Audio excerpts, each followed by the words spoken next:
Hello friends, welcome back to చిన్నస్ world. ఈరోజు మనం ఎంతో రుచిగా ఉండే గుత్తి వంకాయ ఉల్లికారంని ఎలా ప్రిపేర్ చేసుకోవాలో చూద్దాము. దానికోసం మనం ఒక 9 నుంచి 10 వరకు వంకాయల్ని వాటర్లో వేసుకొని బాగా వాష్ చేసుకోవాలి.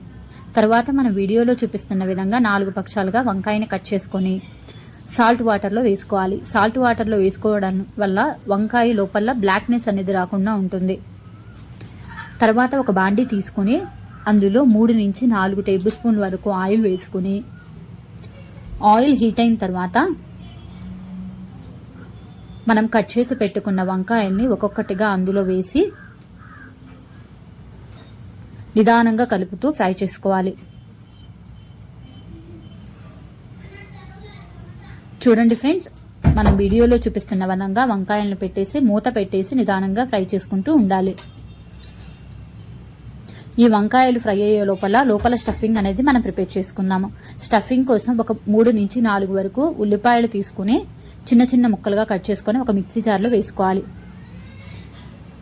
అందులోనే వెల్లుల్లి రెప్పలు కొంచెం వేసుకొని 1 టీ స్పూన్ ఆఫ్ జీలకర్ర వేసుకోవాలి, 1 టీ స్పూన్ కారం వేసుకోవాలి, 1 టీ స్పూన్ ఉప్పు వేసుకొని కచ్చా పచ్చగా గ్రైండ్ చేసుకోవాలి. ఈ లోపల మనం వంకాయలు ఫ్రై చేసాం కదా, అవి ఎలా ఉన్నాయో చూద్దాము. చూడండి ఫ్రెండ్స్, వంకాయలు ఒక 70% కుక్ అయిపోయినాయి. ఈ కుక్ అయిన వంకాయల్ని స్టవ్ ఆఫ్ చేసుకొని ఒక ప్లేట్లో తీసుకోవాలి. ఈ వంకాయలు చల్లారిపోయిన తర్వాత మనం ఆల్రెడీ గ్రైండ్ చేసుకున్న మిశ్రమాన్ని ఆ వంకాయలు వీడియోలో చూపిస్తున్న విధంగా పెట్టుకొని స్టవ్ మీద పెట్టుకొని ఫ్రై చేసుకోవాలి. ఆ మిగిలిపోయిన మిశ్రమాన్ని కూడా దాంట్లో వేసుకోవాలి ఫ్రెండ్స్. దాంట్లోనే ఫ్రెష్గా ఉన్న కరివేపాకు కొంచెం రెప్పలు వేసుకుని ముక్క చిదిమిపోకుండా నీట్గా కలుపుకోవాలి, కలబెడుతూ ఫ్రై చేసుకోవాలి.